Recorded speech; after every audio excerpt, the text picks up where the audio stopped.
আসসালামু আলাইকুম। সবাই কেমন আছেন? আশা করি সবাই অনেক ভালো আছেন। আজকে প্রায় টানা ১ সপ্তাহ পরে রোদ উঠেছে। আর আজকে সকাল সকালে আমাদের বাজার করে আনা হয়েছে। আজকে দেখাচ্ছি বাজারে কি কি আছে।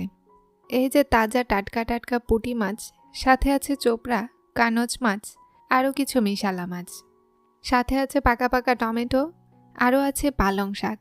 পালং শাকগুলো কিন্তু অনেক টাটকা। আমরা একদম অর্গানিক ফুড খাই। আর এই যে অনেক লাল লাল কালারের একটা মিষ্টি লাউ। অনেক বছর পরে মিষ্টি লাউ আজকে খাবো। অনেক দিন মিষ্টি লাউ খাওয়া হয়নি। আর সঙ্গে আছে ধনেপাতা আর কিছু গাজর, আলু। এই সবগুলোই হচ্ছে আজকের আমাদের বাজার।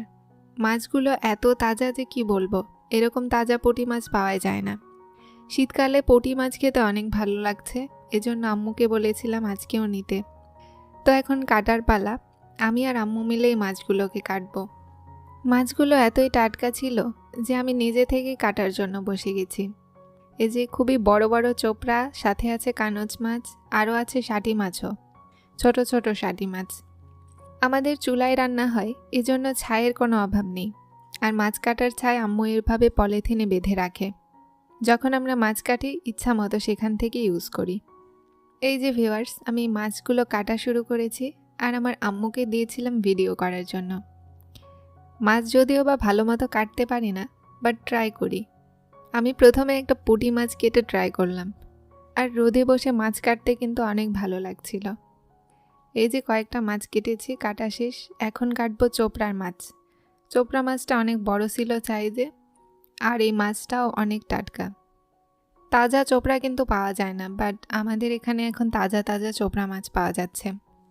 সমস্ত মাছগুলো কাটার পরে আমার আম্মু ধোয়ার জন্য বসে গেছে। আর মাছগুলোকে একদম ঝকঝকে সাদা করে ধোয়া হয়ে গেল। ছাদের উপরে আমাদের মাছ ধোয়ার খুব সুন্দর প্লেস আছে, আর রোদে বসে এইভাবে মাছটা ধোয়া যায়। শীতকালে ছাদে বসে থাকতে ভালো লাগে, আর সাথে সাথে টুকটাক কাজও করে দিই। ছোট মাছ খেলে নাকি শরীরে অনেক এনার্জি বাড়ে এবং অনেক পুষ্টি আছে। সো আমাদের মাঝে মাঝে ছোট মাছ খাওয়ার ট্রাই করা উচিত। কিন্তু আরেকটা সমস্যাও আছে, শুধু দাঁতে বেঁধে যায় কাঁটাগুলো।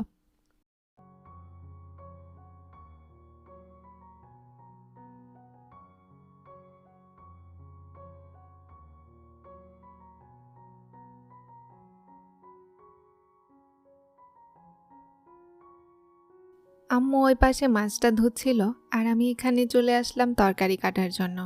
মিষ্টি লাউটার কালার দেখলে মনে হচ্ছে কাঁচাই খেয়ে ফেলি। আর পালং শাকও কিন্তু ভীষণ টাটকা ছিল। এই যে আমাদের রান্না করাও শেষ হয়ে গেছে। আমি নিচে ছিলাম, এখন উপরে আসলাম গোসল করে। তরকারির যে কি সুন্দর গন্ধ বের হচ্ছিল, ভিডিওর এপাশে যদি আপনারা থাকতেন তাহলে বুঝতে পারতেন। রান্না শেষে এখন দুপুরে খাওয়ার পালা। সবাই মিলে আমরা বসে গেছি খাবার খেতে। আমাদের আজকের আইটেমে আছে ছোট মাছ দিয়ে মিষ্টি লাউয়ের চচ্চড়ি, আর আছে টমেটো পিউরিক, সাথে আছে ছোট মাছ দিয়ে পালং শাকের চচ্চড়ি, আর আছে বাঁধাকপির ভাজি। আগে কিন্তু আমি এই পাতাকপিটাই খাবো, আমি আবার পাতাকপি বলি, অনেকে বাঁধাকপি বলে। পাতাকপির ভাজি খাবো, আর সাথে একটু চচ্চড়িও নিয়ে নিলাম পালং শাকের। অর্গানিক পালং শাকের কিন্তু খুবই টেস্টি একটা স্বাদ আছে।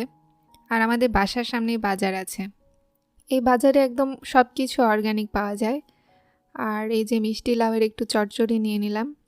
সত্যি বলতে কি ভিউয়ার্স, মিষ্টি লাউটা আজকে অসম্ভব টেস্টি হয়েছিল। আর এটার কালার একদম কমলা রঙের, একটা লাল লাল টাইপের কমলা। সো এইরকম কালারের মিষ্টি লাউ যেগুলো হয় আমি প্রায় খেয়েছি, যে এই মিষ্টি লাউগুলো অনেক টেস্টি হয়। অ্যালার্জির কারণে খুব একটা বেশি আমার মিষ্টি লাউ খাওয়া হয় না। প্রায় 1 বছর পরে হয়তো আমি মিষ্টি লাউ ট্রাই করলাম। আর আজকের আইটেমে ছিল টমেটো পিউরিক। একটু টমেটোর পিউরিক নিয়ে নিলাম। এটাকে অনেকে খাটাও বলে, আমরা নওগাঁর মানুষ টমেটোর খাটা বলি। টমেটোর খাটাটা একদম অসাধারণ ছিল।